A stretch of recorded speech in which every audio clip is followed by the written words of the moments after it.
morning. Good morning. How are you? I'm well today. Yay! We love to see it. Yes. You're kind of pulling out of a bit of a body tailspin. Is that okay to say? Yeah. Yeah. Yeah. You took to the bed. Isn't that how our grandmas used to say it?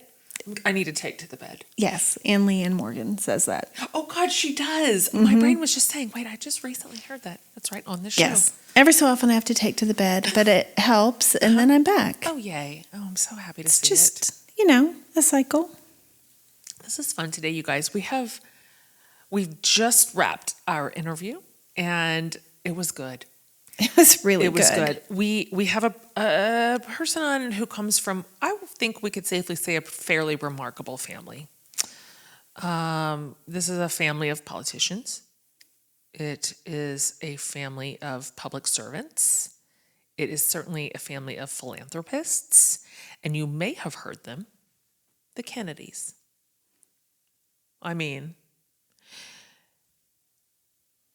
first of all, for those of you listening, I can't, you may want to pop over to YouTube to watch. We record all of our shows, video record.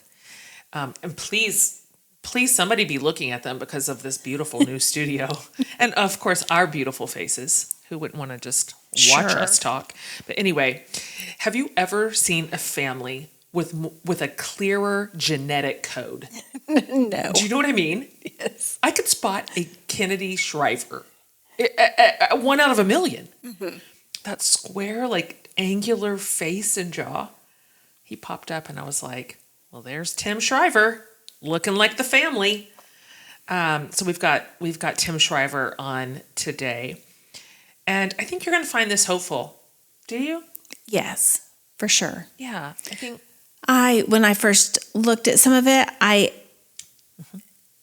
specifically the Dignity Index and how to chart your own language towards people, working hard not to dehumanize the other side.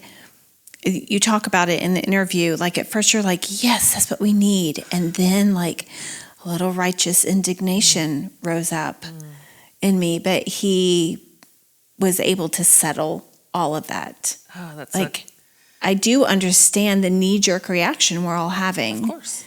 But the answer is in changing our own behavior.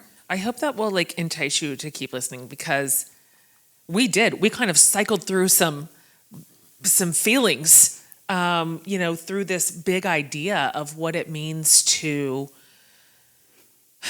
reimagine a culture of dignity across big, important, consequential issues and divides. And anyway, okay, we're stealing from the show. Sorry. Before we get to all that, and trust me, it is worth your time listening today, and you're going to be glad that you did. We have a segment that we love called Bless and Release.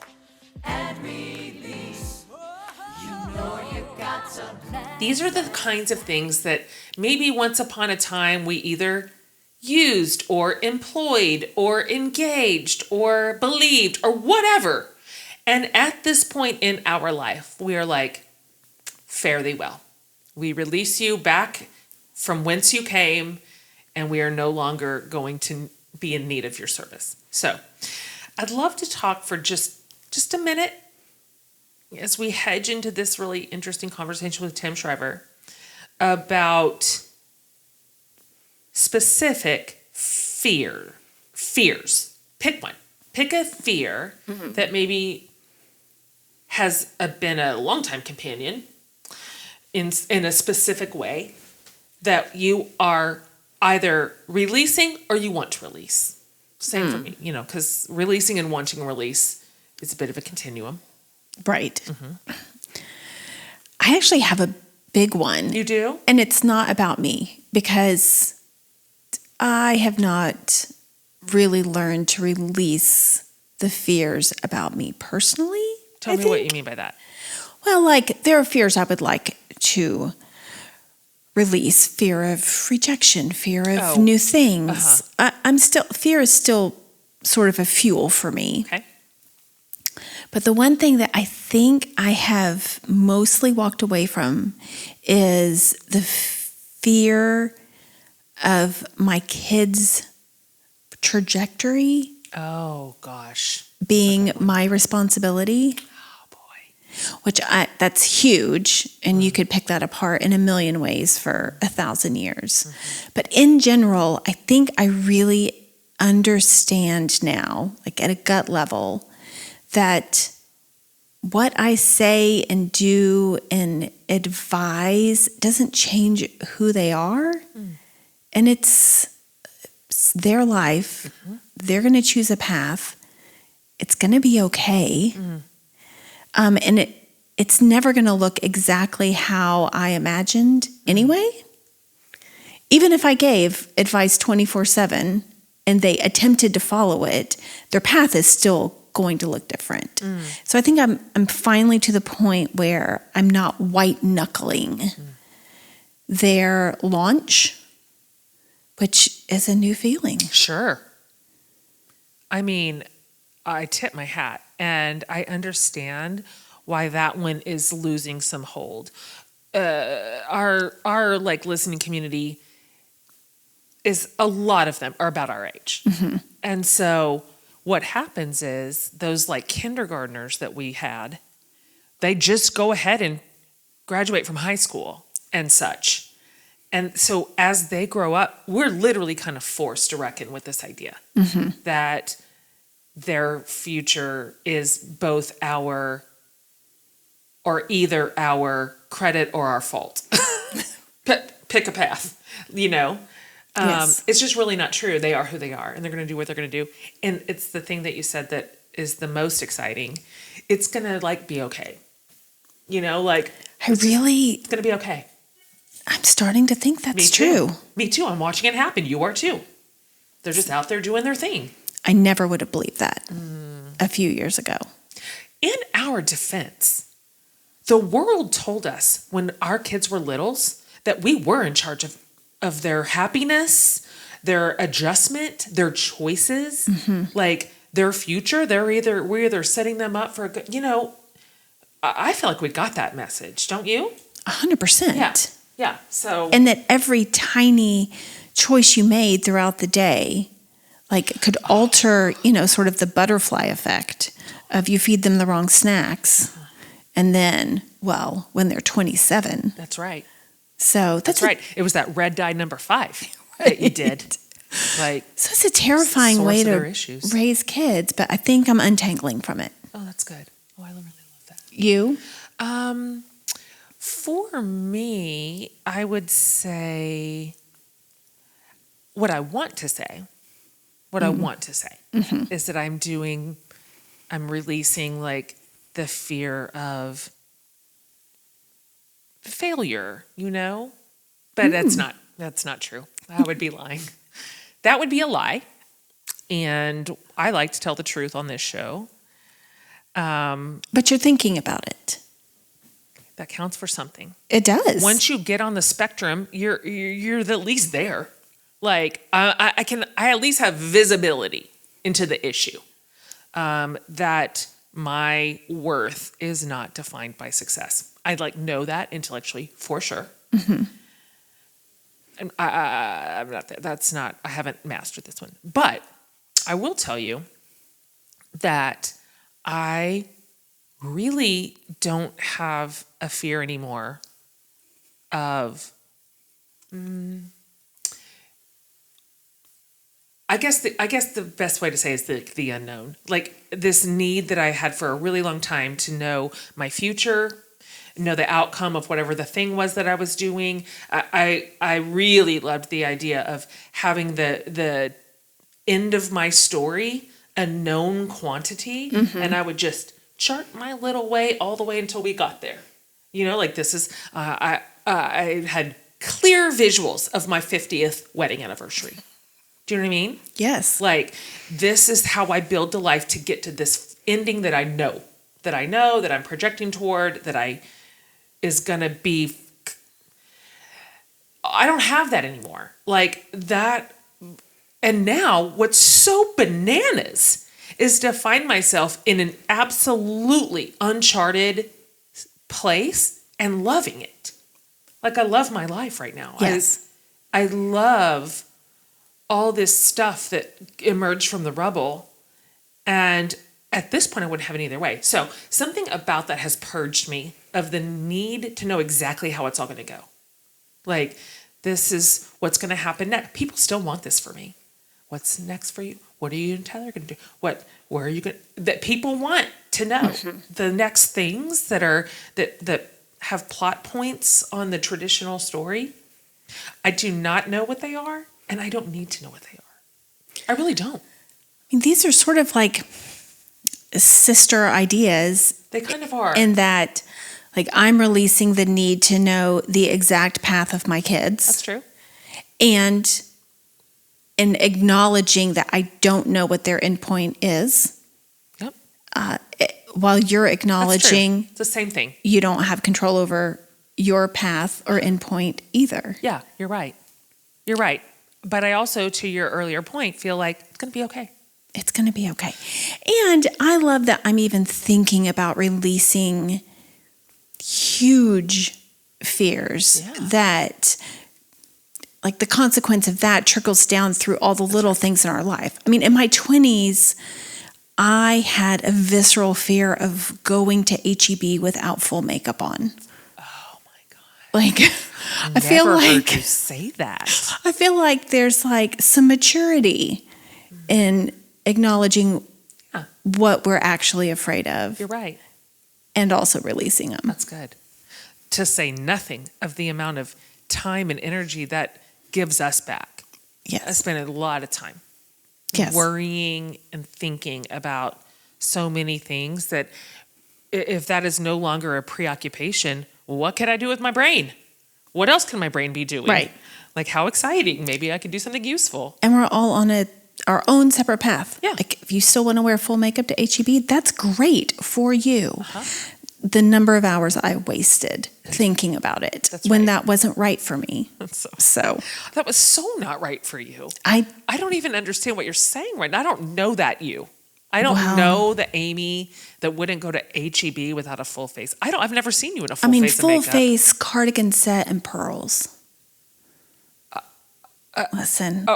If you were trying to shock me into silence right now, mission accomplished. Listen, there are people who know. That, I didn't meet that version of you. You didn't. You were way evolved past that. And that could be a whole episode. Okay, well, let's just put a pin in that and come back to full face HEB Amy as a situation. Okay, you guys, that's enough. That's enough. That's enough of this nonsense. Nonsense. Yeah, there's no other way to say it. I want to talk about our amazing guest today. Okay, let me tell you about Tim Shriver in case that doesn't immediately ring a bell. Tim's a lot of things. He's a multi-hyphenate for sure. He's an educator. He's a scholar. He's an activist. Low-key, he is the nephew of John F. Kennedy. No big deal. Looks just like him. Mm-hmm. He has truly kind of exemplified the values of family, of American democracy, if you will, through his work, which is profound in its scope, genuinely. So let me give you a little high level of what that actually is. Tim is the chairman of Special Olympics International. So that is a community of 6 million athletes, their families, the volunteers. He's the co-founder of Unite, which is an organization that promotes national unity and solidarity across every sort of spectrum, every sort of difference. He began his career as an educator, and Tim co-founded the Collaborative for Academic, Social, and Emotional Learning. Like, the acronym is CASEL, C-A-S-E-L. This is taught currently in more than 75% of American schools. So that was a really profound season of work. Tim got his undergrad from Yale, master's from Catholic University, and a doctorate in education from the University of Connecticut. He's also the author of a New York Times bestseller, which is called Fully Alive, Discovering What Matters Most. Also, and he'll mention this on the show, he just launched a podcast called Need a Lift, where every week he talks with really wise and interesting people who are modeling individual and community change in their corner of the world. And he is smart, he's funny, he's engaging, and I think his ideas are really important right now. Really, really important. And Amy and I both kind of walked away from this conversation going, that was good. That was really, really good. And we think you're going to find the same conclusion. And so we are excited to have Tim with us and looking forward to sharing this conversation between me and Amy and the amazing Tim Shriver.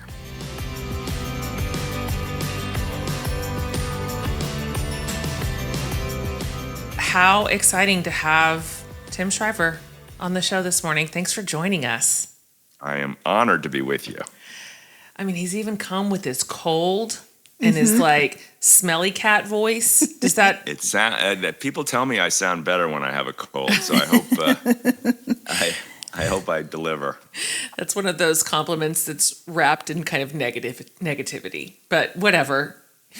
I always say at this age, I'll take whatever I can get. Anyway, we're so happy to meet you, and I want to tell you that it is a real treat to meet someone who has done such profound and important and impactful work decade after decade for a really long time. You've played a long game here of good work in the world, and well done.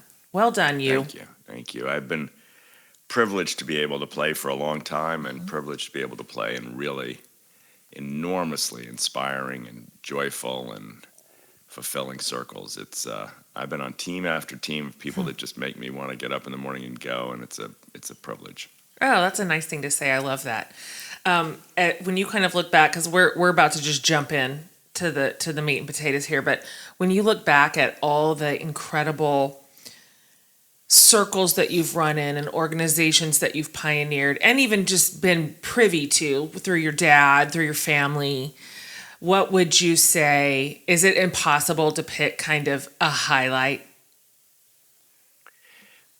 Yes and no. I mean, I think, I grew up in this, in an extraordinary world, really. My dad was, from the time I was just an infant, was trying to figure out how to make the world more peaceful and launch the Peace Corps. And, from the time I was 4 and 5 years old, we'd see Peace Corps volunteers coming to our house. Sure. And they'd be coming from countries all over the world. And they'd be telling stories of languages and cultures and religious rituals. And it was just like, wow, this is amazing. And I remember when I was 6, I got a little sweatsuit. It was called my Peace Corps suit, and it had the Peace Corps logo on it. And it was so exciting. And then, when my dad would hit the road, my mother would fill up the house with young people, mostly young people with intellectual disabilities, because she wanted them to come to our house because we had a big lawn and they could play there and they could swim in our swimming pool. And then she started a camp for them. And so I got to run around, and it was like an amusement park of fun for a little child. So these were really extraordinary experiences. As I look back, of course, at the time I just thought it's my mom and dad and this is what we do. But they were inviting me into a world in which sort of the joyful, I often come back to this word joyful, Jen, that there was this sense in which to make the world better, more just, more hopeful, was a joyful pursuit. It wasn't a burden. It wasn't a responsibility. It wasn't a commitment you made so you have to keep it, all that kind of talk we get from so many different corners, like you ought to do this, or you should. People get the expression is get should on all the time. That's right. My house, the founding message was, there's a joyful world out there for you to join. Get after it. Go for it. So I would say, like, in some ways, the simplest answer is my childhood. The lessons from my childhood kind of piqued my interest in not ignoring the pain, certainly, of the world or the difficulties or the violence, but meeting it with a certain spirit of hopefulness. That's nice to hear. That is. We kind of came up through a bit of an evangelical space, which it was the banner over our childhood was should. And so it's so wonderful to hear you talk about engaging the world from a place of joy and abundance and connectivity and unity. And that's exactly what we have you on here to talk about today, is not just your historical work with not just your family, but yours. You're a longtime champion of unity and dignity. Obviously, your work in the Special Olympics spans, 30, or where are we at here? 30 some odd years? Yeah, it's been a long time, and I've loved every well, I haven't loved every HR meeting. Oh no! Oh, those are the worst. Oh, I've why? loved pretty much every other part of the movement for 30 plus years. Yeah, amazing. We are really interested in talking to you this morning about the Dignity Index and kind of the current iteration of your leadership in the zeitgeist right now, and feels incredibly salient and important and relevant. And so let's come up high first. Let's start like 30,000 foot view. Because you've got a lot of things you can put your hand to and do. There's no shortage of HR meetings that you can be attending, right? You don't need new things. I could. Right. And so can you just talk, first of all, before we get granular about it, why now? Why this? Why does it matter? Why is this important? Was there something in your own personal life that was sort of combining to lead you into this next zip code that you're playing in? Well, Jen, you mentioned I spent and continue to work in the Special Olympics movement, and in the Special Olympics movement, there's only one thing we need to be successful. And that is, we need people willing to take a chance. We need people willing to take a chance on each other. We need Special Olympics athletes who have been discouraged or demeaned or humiliated to take a chance on trying again. We need volunteers who might not understand intellectual disability to take a chance on shooting baskets or playing flag football or running in a race. We need corporations and others who are battered by lots of different competing interests to take a chance on their communities and invest in young people and people with intellectual disabilities that many people ignore. A few years ago, I was looking around the country and people were giving up. And I thought to myself, that's the only thing we can't overcome. Like, if people give up, if people say, I don't trust anyone, if people say, I don't believe in the country, if people say, I don't think the other side has good people on it, then we're in real trouble. And it struck me that the Special Olympics movement had made it possible, makes it possible. You're in Texas, all over Texas, there's thousands of people taking a chance, this week, whenever this airs, this week to volunteer for Special Olympics programs. So I know Americans will take a chance if given an opportunity. I know that they can cross boundaries of fear and misunderstanding and lack of knowledge. I know they can try to heal wounds and build bridges across differences. I know that. It's not like something I believe. I've seen it. Yeah. So I wanted to kind of like challenge the country. I was like, I've been watching this in the Special Olympics movement for 30 years. Come on, America. Like, this is who you really are. All that negativity and cynicism and despair about the future, that's not us. So, you say to yourself, okay, well, that's a nice thing to say. What are you going to do about it? Well, that was a different problem.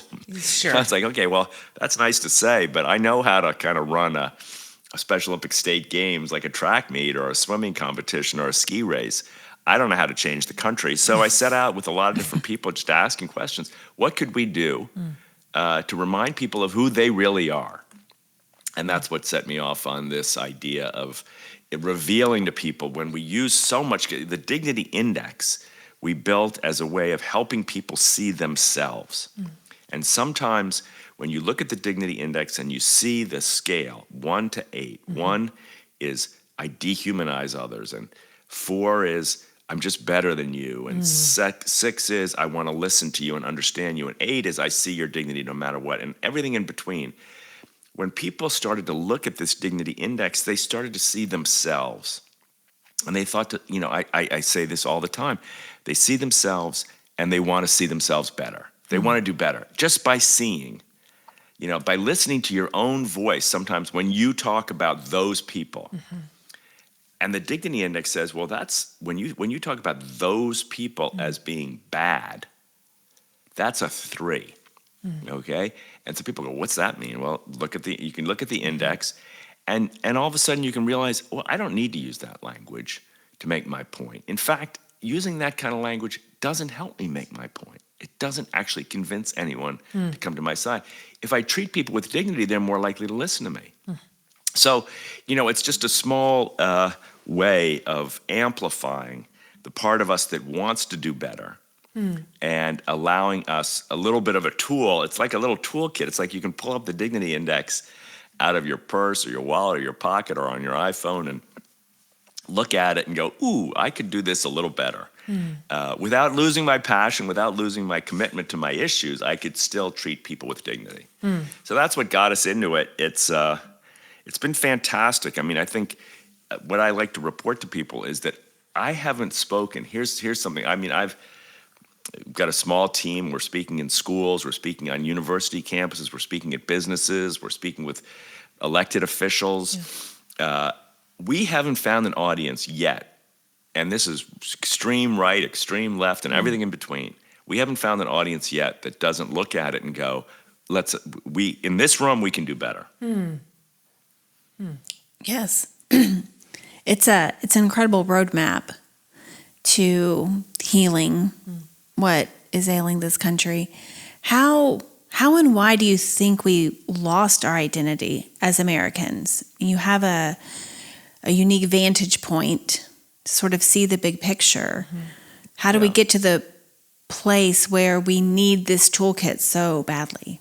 Yeah, we used to sort of have this group identity to some degree. Yeah, I think you're right. I think we had, at different times in the country's history, deep divisions over policy, but broad unity over the American identity. Yeah. Yes. And so Republicans or Democrats or rich or poor or heartland or coastland, we could have our battles, which is fine. That's a democracy. That's what it's for. I mean, it's supposed to allow people to express themselves and work for their opinions. There's no problem with that. But there was a weave that held us together. There was a thread that bound us into a larger whole. And when you lose that, and it has been weakened. Our faith-based institutions, our civic organizations, our community-based organizations, our trust in each other has been weakened by what? By the algorithm, by partisan news, by divisive and I dare say, contempt-filled political leadership. All these things have come, and by rapid change, rapid change. Families, your grandparents' generation would barely recognize in some cases, my grandchildren's generation. That's right. So that's a lot to take, right? We're moving quickly out of, an evangelical traditional background. Lots of things have been, you're being asked if you're an evangelical Christian or if you're a devout Orthodox Jew or if you're a progressive liberal Catholic, you're being asked to change a lot. And when you don't have the institutions and you have a lot of toxins coming at you, it's kind of like a perfect storm. There's not one single thing that's made us a struggle, but the one single thing we can do about it is recognize that contempt for each other is the problem.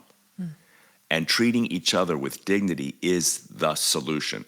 That sounds overly simplified, but our premise here is that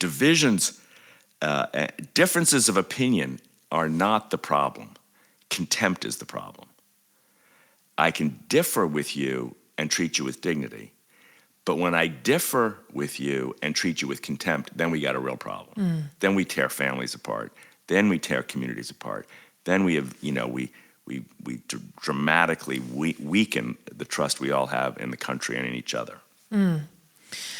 It's interesting to hear you say that because I take that in and go, yeah, that makes perfect sense. No, unless you're just not listening, we hear that kind of language right now on the daily. That's normalized at this point. The way, so I'm like, yeah, that's right. This is the contempt. And then the second wave clicks in, and I go, we got some real issues. Like, we have some real, our differences are profound, and in a lot of cases, incredibly consequential. We are talking about policies that harm and positions that just by nature dehumanize and strip rights and defund and set us back 60 years. And so then the second wave comes in and goes, is this practical? Yeah. What do we do with this idea when we inject it right into the center of something that is so consequential? Yet the difference for a ton of us would say this is a life or death difference. Right. Well, here's what the data tells us, and the passions maybe tell us something that the data doesn't tell us. But let me just start with the data. Okay. The data on the most divisive issues suggests that somewhere, depending on the specific issue, somewhere between 55 and 80% of us agree on almost all these issues. We have policy that's being controlled by the 5 to 10% on either end of the extreme. That feels true. Yes. Mm-hmm. We don't. Here's the secret. We don't actually, as Americans, differ very much on issues like the border. Most Americans agree on the need for strengthened enforcement, strengthened processes for managing, strengthened resources for people that live on the border, and some degree of compassion for people that have lived their whole lives here from children. That's not a Tim Shriver opinion. That's an American opinion. And there have been several pieces of major legislation over the last 10 years or 15 years that have embodied that broad consensus in the country and almost got to implementation and then failed at the last minute because people on the extremes who are very vocal and very powerful block it. That's right. Right? So we don't actually have anywhere near as much difference of opinion as most people think on guns, for instance. Everybody thinks, oh, we're so inflamed over guns. Not most Americans. Most Americans actually agree that the Second Amendment, I mean, again, these are broad statements I'm going to make. I'm not trying to defend a policy, but the data suggests that most Americans believe that the Second Amendment guarantees an American's right to own and bear arms, and that the enforcement of that right ought to be contingent upon certain standards and credentials. Yeah. And mental health and previous violence and criminal record and those kinds of things ought to be disqualifiers for the capacity to have that right. That's not Tim Shriver. That's most Americans. But we can't get legislation in most states or at the federal level that embodies either of those majority opinions because the contempt on the extremes is so dominating the conversation that our political leaders find it either in their best interest not to solve the problem or too scary to try. So it's a good example because most people, like I like to say, don't change your principles. Don't soften your principles. That's not an American ideal. I mean, I grew up with passionate principles. Yes, you did. I mean, we were passionate about things. And, I protested and marched and organized and, volunteered and did what I could in my little world growing up as a kid to try to be an activist and be a change maker. That's good. We say, don't change your principles, just add one. When you disagree, treat other people with dignity. That shouldn't be that hard for people of faith. It shouldn't be that hard for people who have no faith but who believe deeply in tolerance and respect for humanity. Shouldn't be that hard for most of us when we think of our common humanity. But it's not necessarily what the culture currently encourages. So it's something like we got to make a little bit of an effort here. We got to kind of band together and build a constituency for dignity and challenge our political leaders. I say to people, like, when you get an email, I don't know if either of you guys get emails from political candidates. Sure. I get texts. These texts, guys are right. sharing my cell number as quickly as they possibly can. So I say, if you like the candidate texting you, but the message is full of contempt, write back and say, I'd like candidate X, whoever it is. I want to be supportive of candidate X, but I will not give to this text message because it is filled with contempt for the other side. That's all. If we got 20,000 Americans to do that, not 20 million, 20,000, you bet that those political consultants who are writing those things, those communications people, those candidates will go, wow, we got to pay attention to this.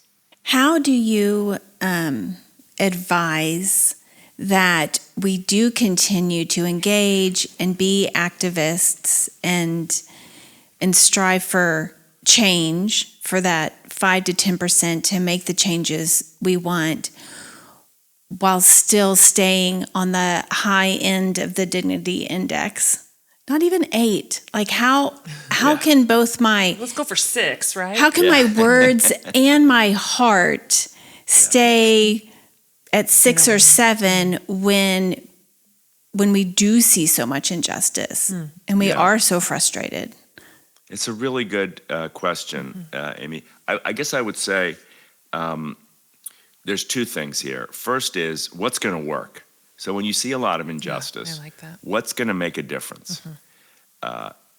Dehumanizing the people who you believe are guilty of that injustice is very unlikely to change them. That's right. Right.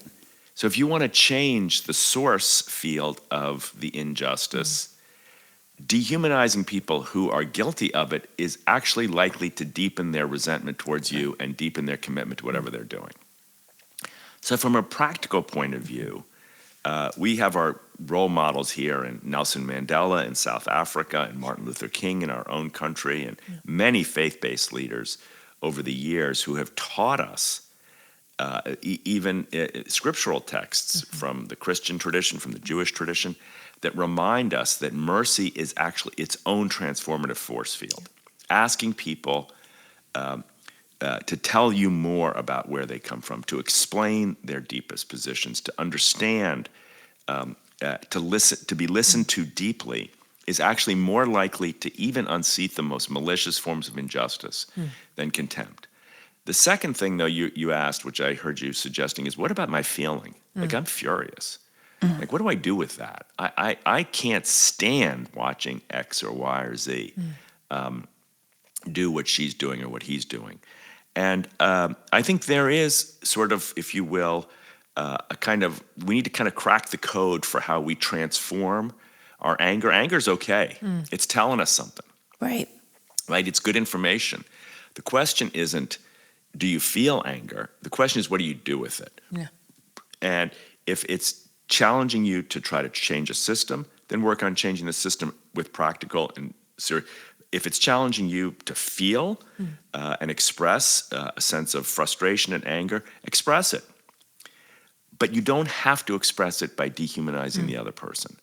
Dr. King said something, I'm going to botch the quote here, but I don't carry around hatred. It's too heavy a burden to bear. Yes. Right? So if you think to yourself, here's an example of injustice, and this group, whatever the group is perpetrating it, and you carry that to your bed, and you wake up with it in the morning, and you take it to your breakfast table, and you take it to your place of work, and you take it to the interviews, it's too much. It is. It is too much. It's too much. So, one of the things I'm doing with this podcast, Need a Lift, is just interviewing people who have sort of cracked the code for how do you release this energy in a helpful way. So, I talked to Simon Sinek on my podcast about when you would get discouraged about the country. So he's like really smart on how do you take discouragement and convert it to optimism. Or Killian No, like people are addicted, they're struggling. How do you do that? And she's like, here's how you have develop a practice of return to your true self, so you don't get wound up in the pain and anger and projections of addiction. And so there's all around us there are people who are doing this, who are transforming, painful and difficult emotions, getting their needs met, but at the same time not deepening the hatred in the culture. That's good. I like that. You're hitting my the button that works for me, which is what actually works. Yeah. That is a North Star for me. What's useful? I can be right all the time, or I can really be a change agent, and those are not always the same thing. They don't always work in tandem together. And so I appreciate that pragmatic approach to look, take your heart right out of it if you want to. Just have a black little heart. What works? What's actually going to move us forward? I wonder, this is a random question, but our listening community are just regulars. It's just normals, normal people living normal Thank lives. God. Thank God, right? It's the normals that are going to save the day. And so, well, you're not far off on that. Elites and super kind of empowered people, not so confident in that. Agree. But normals, people who are just trying to do one thing today to make sure they get their job done, their family fed, their car fixed, their insurance payment made, their friends taken care of, their moms or dads or children supported. I mean, life is a full-time job. Yes, it is. And, to try to crack the code for how to do that well, I think we need a whole revolution, not of new ideas, but of new skills. That's my pitch. Everybody says, well, read this book. It'll tell you all the ideas you need to know about what to do. And that's good. You like quotes. You get to put a quote on your refrigerator, put a quote on your phone. Fine. I'm all for it. It's great. But what I really want is a skill. I want something I can do every day that will make it easier for me to take life as it comes and metabolize it and turn it into the best I can love and justice and joy, just like I've watched Special Olympics athletes do for 30 years. That's what they do. So I watch them, and I'm like, how do you do that? So I think skills are really important on this, real concrete practices. Your access to that secret sauce is no joke. I mean, that's not just anecdotal. You've got decades of living proof that this can be done, and we can alchemize this in a different way. And I just want you to be right. I want to put my chips on this idea. I want this shift so much. My friend Sarah, her grandfather was President Ford, and she tells stories about how things that he used to tell the kids and the grandkids that, we'd come out of a fiery, intense session, tons of disagreement. Of course, that's a cornerstone of American democracy, that we have robust ideas that we feel differently about and go into dialogue and disagreement. But then they would leave that session, and all of them across the aisle would go to dinner. They'd go have a glass of wine. They'd go on vacation. It was just, I wonder, I often think about that story that she tells, and I'm hopeful that we may find our way back to this. And so I have let's bring it all the way down to the ground kind of question. Let's just say, for example, because you mentioned it earlier, we've got two family members. This is such a family issue, as you know. I mean, you've got it in your family, hell. I sure do. At a pretty visible level. This is a major family divide right now. And let's say we've got two family members who love each other, of course. And they think at least that they see the issue of gun responsibility and safety differently. So there's the conversation. It's just this very simple grenade that many of us have dropped in many a table. And what is language to use? I think I'm asking you a little bit for a script. What this is what not to say, and this is maybe how you could do it differently and still without leaving behind, as you said earlier, your convictions. Yeah. Well, I'll give you two quick thoughts. Okay. First is, if you want to talk about gun rights at the dinner table, I wouldn't recommend it, but if you do want to talk about gun rights at the dinner table. Protect your peace, everybody. Pick a different environment. Yes. What you can talk about safely, in my view, is policies, programs, and outcomes. Okay. So what's the policy? The policy, I think, let's just say, you could hypothetically, I think the policy should be there should be no restrictions on guns whatsoever. Okay. Everybody should be able to own as many guns as they want. The government has no role to play in it. Okay. Now, the next person might say, well, that policy would lead to a implementation strategy where many police officers might be at risk doing their job because they wouldn't have any sense of where guns were and stuff like that. And the outcome of that might be more violence against police.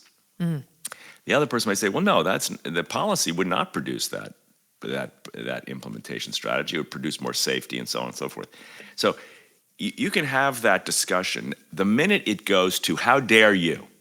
Who do you think you are? You're a fool for thinking that. You're responsible for the death of children. You're responsible for the ending of the American Constitution. You've fallen in with those people. Yep. I don't want you in my house. All that has nothing to do with gun rights. It has nothing to do with the program, the policy, or the outcome. It has to do with the frustration that comes when we don't feel heard, and then we lash out at the person not hearing us.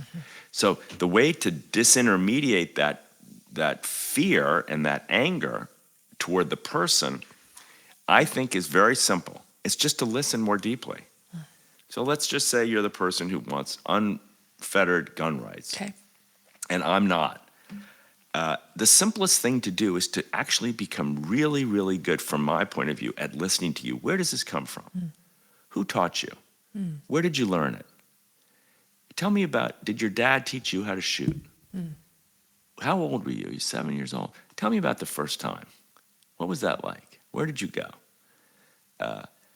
What did that tell you about your dad? Now all of a sudden, I'm actually getting to the heart, I believe. Maybe in that case, it might be something completely different. But in that case, it might be getting to the heart of where this passion comes from. And the person on the other side feels heard. It doesn't mean I agree with them. Sure. It just means they feel heard. And they're less likely to say, how dare you get out of my house? Because I heard you, and you heard me. I come from a family that's been victimized by gun violence. I can tell you, when I first found out about guns, and it wasn't with my dad, it was on the news. It was terrifying. So it scares the shit out of me. That doesn't make me right. It just tells you who I am. Okay? So now we're having a conversation where we understand each other, and we have the means to disagree about policies, programs, and outcomes in a healthy way. Again, the goal is not to make everybody agree. The goal is actually to get to the point where we as a country have a reasonably consensus-based approach to managing firearms. I don't mean it's my approach or your approach. I mean it's a consensus approach. That's what democracy does. Find out where the majority is, protect minority rights with constitutional protections, but try to find a way to navigate all that together. So, I think it's as important at that family table that we learn how to talk to each other, how to disagree with dignity, as it is to figure out what to do about gun rights. Yeah. Agreed. So it's my way of kind of saying there's a new issue. Right? The issue is, yes, gun rights, yes, immigration, yes, education, yes, taxes, yes, abortion, reproductive rights, all these different things. These are big issues. They're very important issues. I'm not saying they're not. But there's another one. And that's the contempt, outrage, addiction. And if we don't break that addiction, we can't solve any of the other ones. That's right. So let's have a Thanksgiving conversation about how we can listen to each other deeply, so that maybe next Thanksgiving we could talk about gun rights or reproductive rights in a healthy way. What advice or specific tools would you give to people who right now are feeling overwhelmed and discouraged by the political climate? Yeah. We see it clearly. We know what the problem is. What is your advice for dealing with the onslaught day to day? So exhausting. Well, the first thing is find the source of the toxin that's discouraging you and get rid of the toxin. So if it's social media and you wake up in the morning and it's 6 o'clock in the morning or 10 o'clock, I don't care what time you wake up, and the first thing you do is grab your phone before you've gotten out of bed, you're nervous, you're biting your nails, you're going into the brush your teeth, but you don't even want to get that far because you want to get back in bed. Stop using the phone in the morning. Restrict it. If you end up watching the news at night on MSNBC or Fox or anything like that, and you're screaming at the television, and you're screaming at your husband or your wife or your kid or your brother or your sister, by the time it's over, turn it off. Don't watch it anymore. You'll get the news. Don't worry. You'll find out what's going on. You don't have to watch it. So the words that come into us are just like food. And if every morning you woke up and you ate a little bit of poison and it made you sick, you'd stop eating it. So regulate the poison coming in.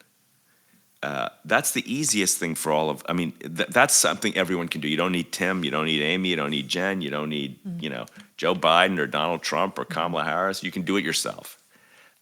Become sensitive to the way in which words and language and contempt are poisoning you. And remove the source. This is something the AA community knows about. Get rid of the things that lead you to want to drink, right? And this is not this dissimilar from that. So that's number one.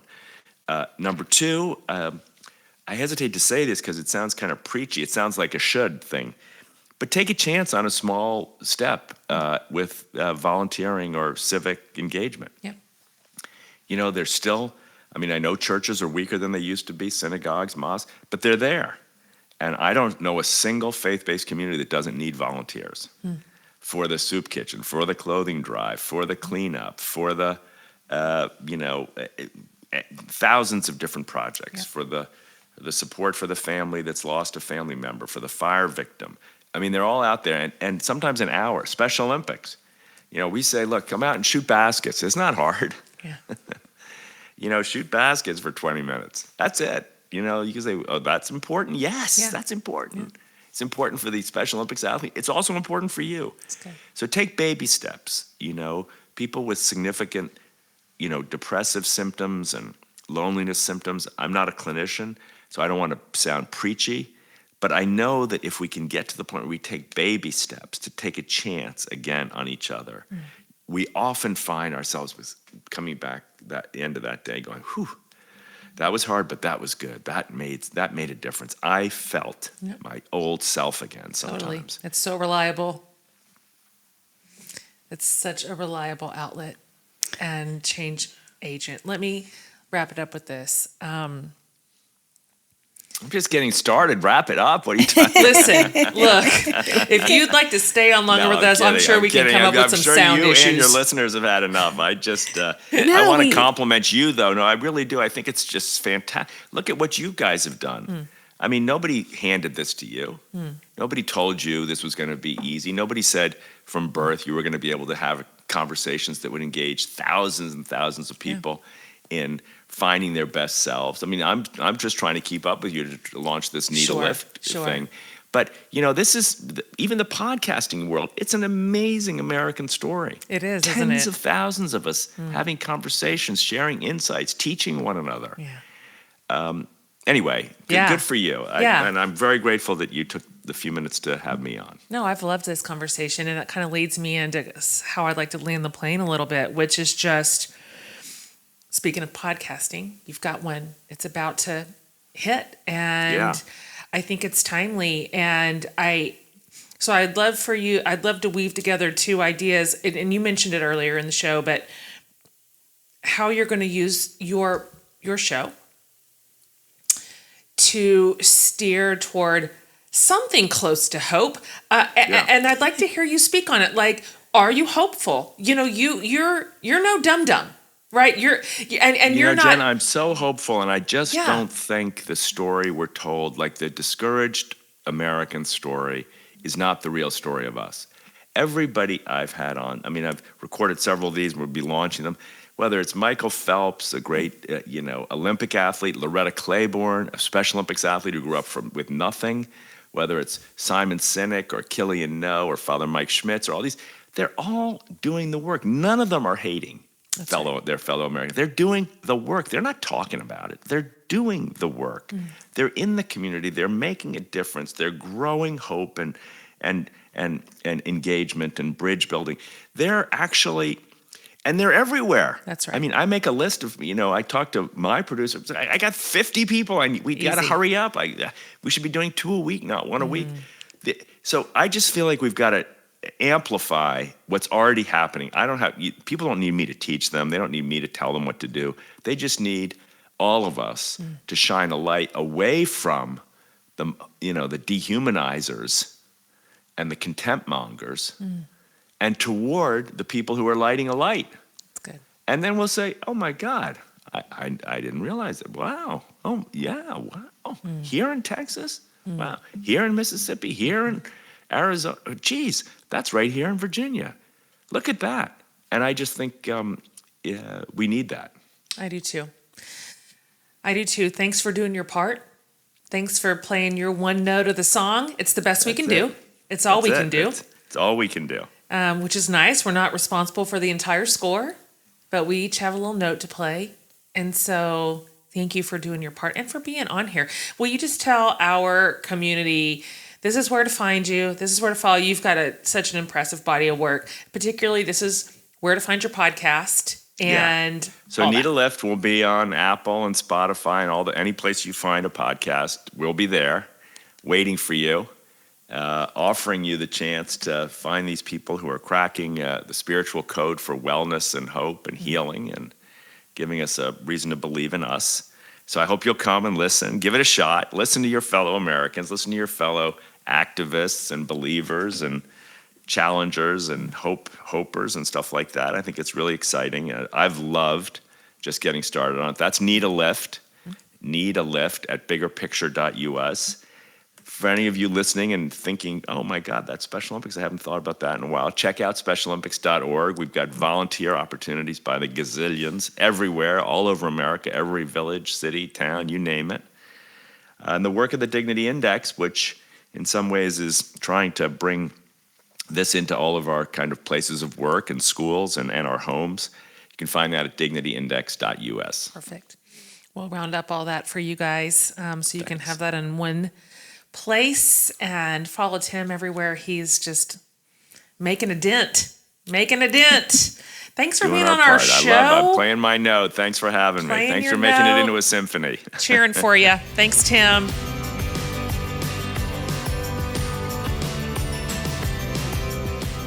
All right, you guys, thank you for being with us today. I hope that was useful. We're gonna we scratched the surface with Tim. So if you go over to jenhatmaker.com under the podcast tab, we will have all these links for you to Tim's work and his social spaces, but also a specific link to the Dignity Index. So you can see, we did not really get into the weeds on what that looks like, but I think you'll find it so interesting. I mean, you could just do a quick look. So we'll link to that as well. And again, I think to Tim's point and to our point, the most useful way to implement the Dignity Index is to use it as a mirror. How am I doing? Like, where do I fall here? Where am I seeing like my perspectives and language represented? And that's literally the best we can do, is manage our little corner of the world. So I'll put all that at jenhatmaker.com under the podcast tab.